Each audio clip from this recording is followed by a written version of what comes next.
There we go. Alright, sorry about that, folks. Having a little bit of difficulty with technicalities, but hey, we're alright now. So, hello again, and welcome to Bob's Exotic Zoo. Last week, or Saturday, we did Bowser, and I do apologize. I was a little distracted, not fully there. So, we're going to redo it a little bit, and we're going to get some more information out for you guys this time. Because last time I kind of dropped the ball on that.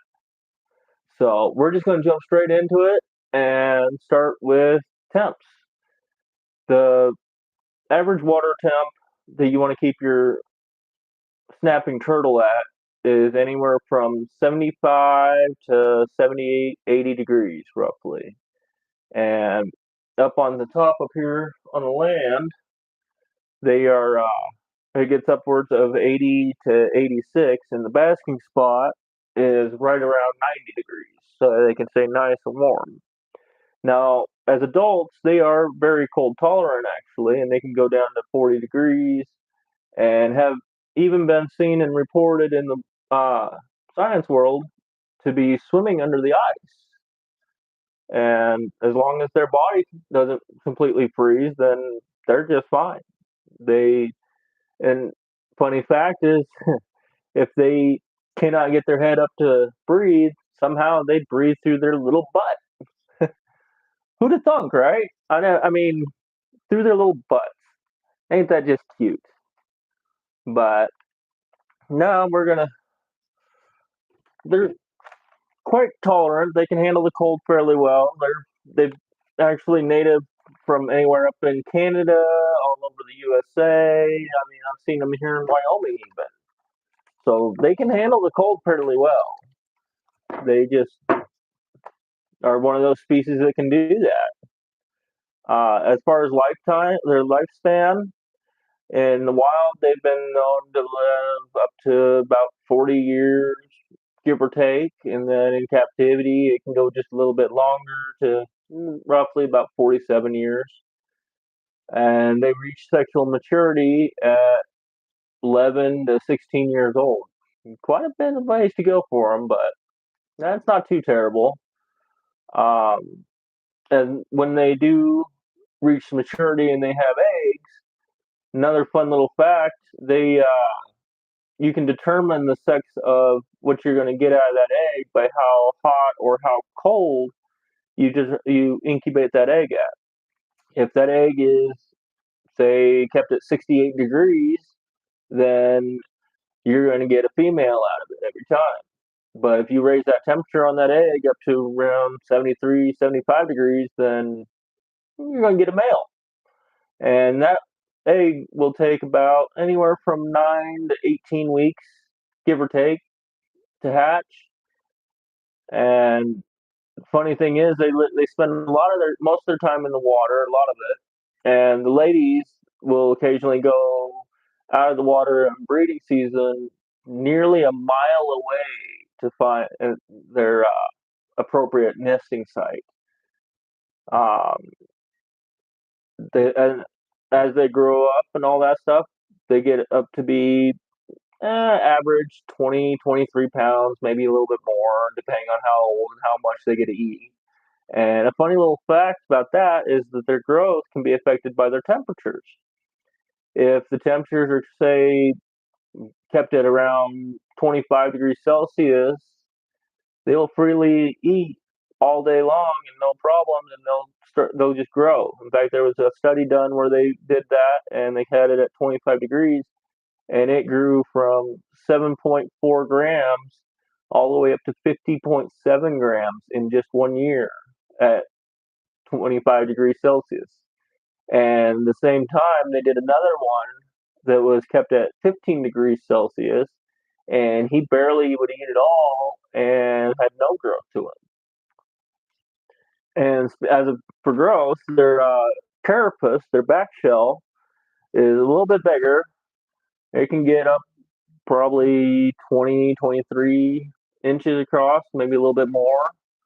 And the funny part is they can't suck into it because their bottom carapace, or their, oh, what's the name? It's no, I can't remember the special name for it, but the underside of their shell is way tiny.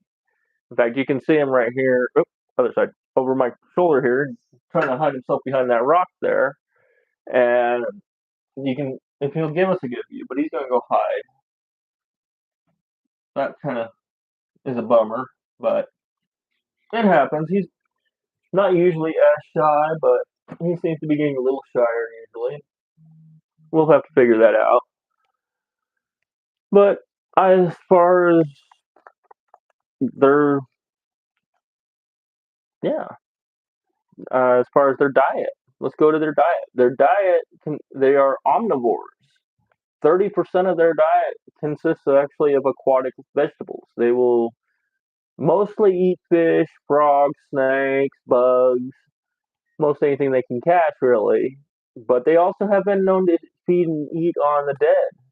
They'll eat dead fish, dead whatever, and enjoy that. And when they go to bite, their bite speed has been recorded at 200 miles an hour. As that's coming out and eating with a force of about 1,000 psi. That's a pretty good bite. I mean, that's they have. They say that it can break bone and take fingers off, but there is actually no real recorded cases of it actually happening. But they're most vulnerable as babies.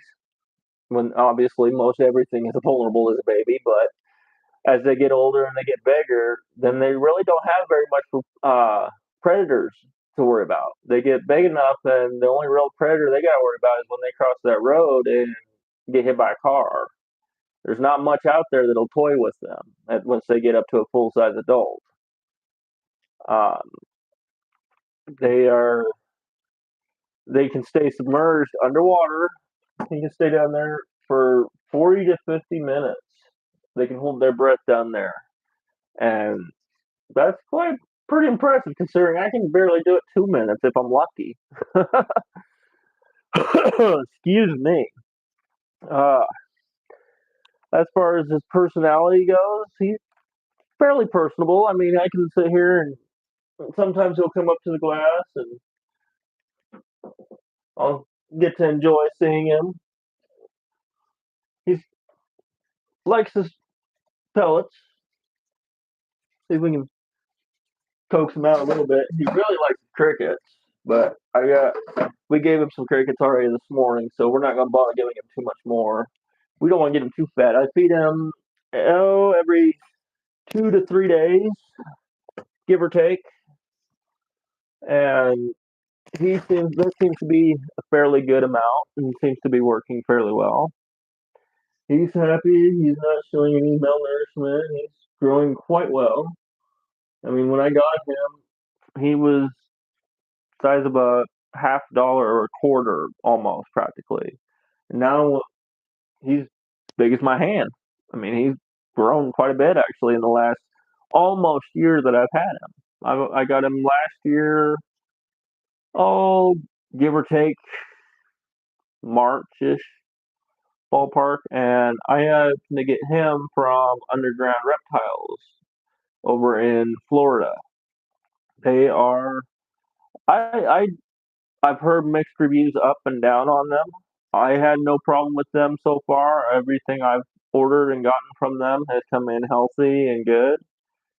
I haven't had any deaths yet, and nothing has been diseased. Nothing's been malnourished. It's all been really good, actually. That's one of the places I get my reptiles from. A lot of the other ones I get from rescuing. I go out and I'll rescue them from people off Facebook that just can't handle or just can't take care of them anymore. They just give up or they just have hard life hit them.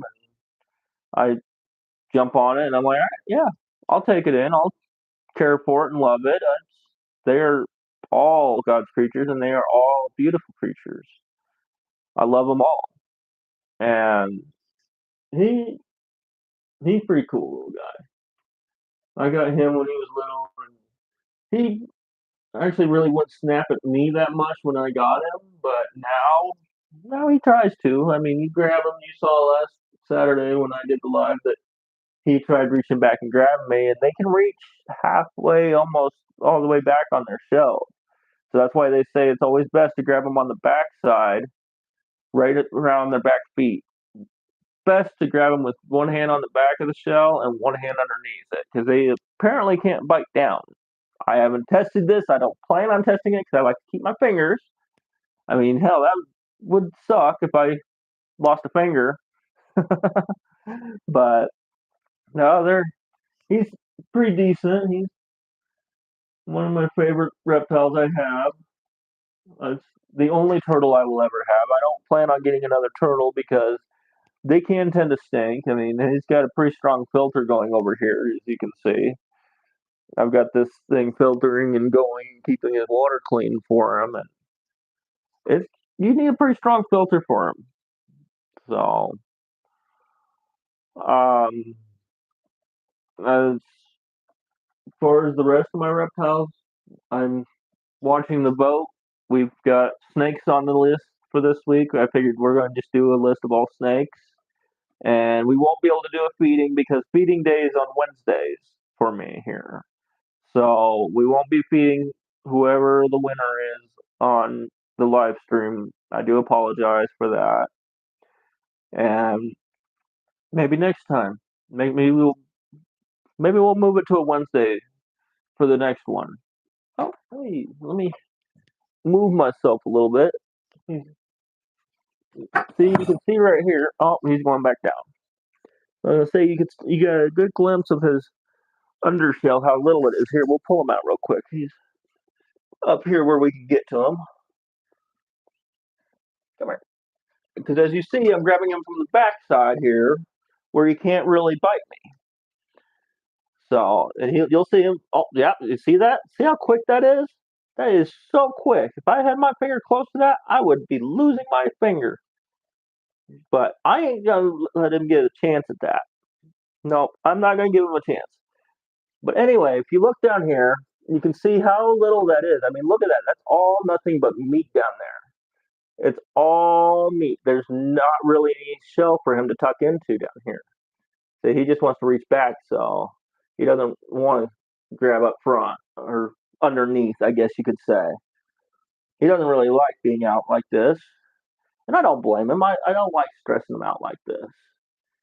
But you can see just how chunky and big he's getting. In fact, I'm worried almost a little bit that he's just getting too chunky. Oh, you gonna hide your little face now? Here, let's bring you in here so we can get a good little close up on you. Oh yeah. Oh, yeah. Stick my hand down there. I'm a little worried he might reach down and grab it. Kind of calming down a little bit. No, maybe not. Maybe not. Yeah. Say hello. Say hello. This here's Bowser. Bowser the common snapping turtle. And one of the differences between the common snapping turtle, yeah, I see you. I'm not going to get my hand that close because you can reach around the side a little bit, but not a lot. Yeah, you can't really get too far over here to the side. But the difference between the common snapping turtle and an alligator snapping turtle is that the common snapping turtle will actually go out and hunt for its prey. It'll go out there, swim around, find it. It will still bury. There are cases where it will still bury itself into that sand there, and we're gonna go ahead and put you back. There you go. But there are times that they will bury themselves sometimes and hide in the sand and wait for something to come by. They're mostly opportunistic about that. But the difference with that and the alligator snapping turtle is the alligator snapping turtle has a funky little tongue worm looking thing on his tongue that he'll sit there with his mouth wide open and just wait. And then a fish will come along and he'll try and grab that worm and snap, and he'll just grab him. Whereas him, he tends to just sit there in the sand, and then all of a sudden something comes by, and at 200 miles an hour, his head comes out, grabs it with 1,000 psi, and just it's gone. And I don't know if you saw it when I was holding him, but he's got some pretty good claws on those feet too. Yeah, them claws are kind of sharp a little bit there. And also, you may notice the back of it here kind of looks like a saw blade.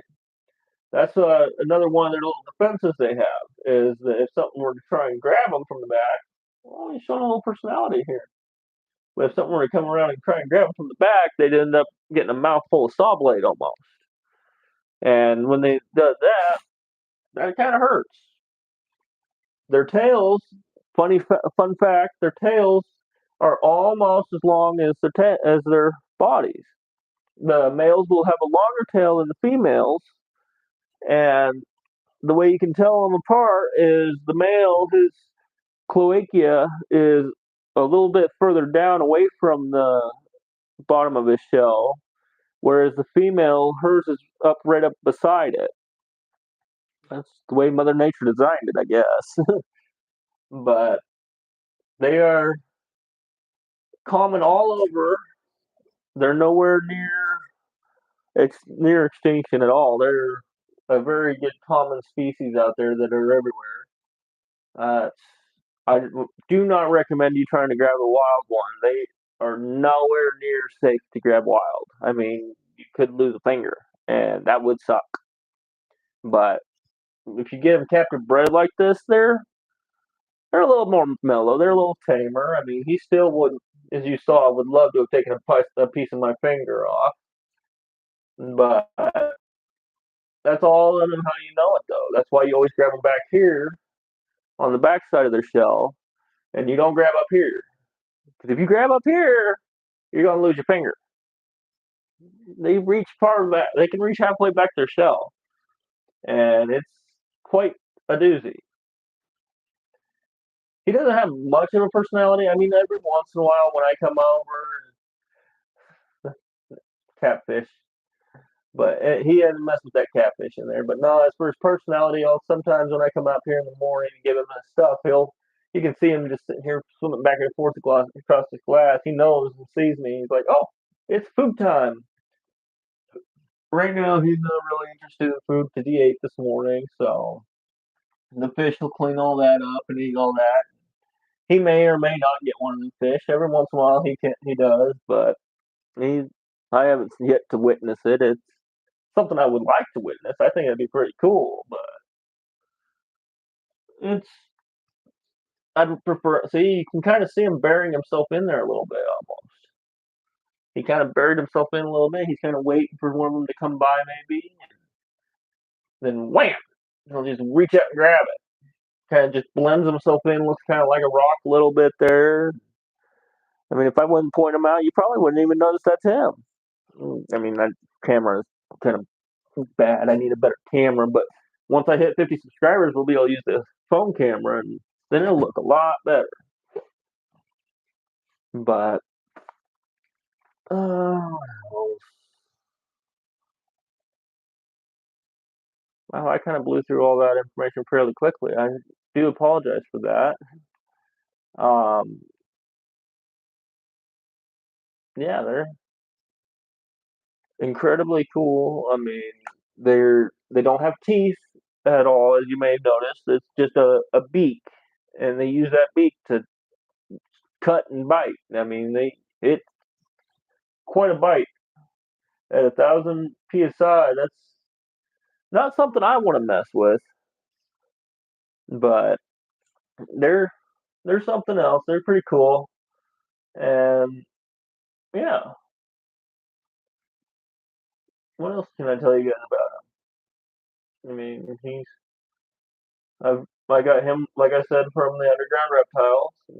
I enjoyed doing that. It was very painless to have them shipped over to me. The shipping was a little pricey, but that's most anything these days is pricey. So, what do you expect from that? I mean, it's the world we live in. But anyway, I hope you all had a happy Thanksgiving last week.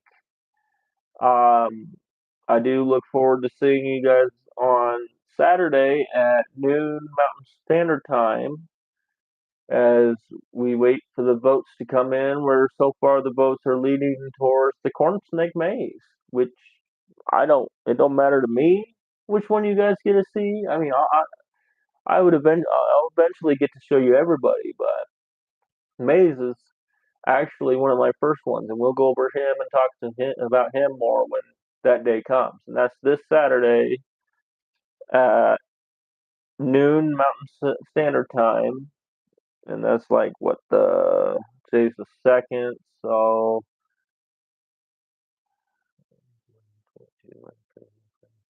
so that's the Wednesday, Thursday, Friday, like the 6th or 7th or whatever that is. Here, the end of this week, Saturday, we will go live again and see who you're voting for.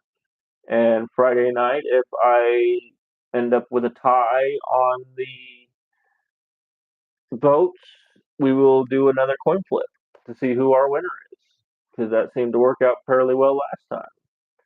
And if we have a 2 or 3-way tie, we will do multiple coin flips and see who is our winner. And then Saturday or Friday night, I will announce it onto the community, and Saturday we will get set up and see who he is or who she is, because there's both genders are in this, so we'll see. We're not sexist. We'll see who is. We don't care, but and I'm still figuring out mine.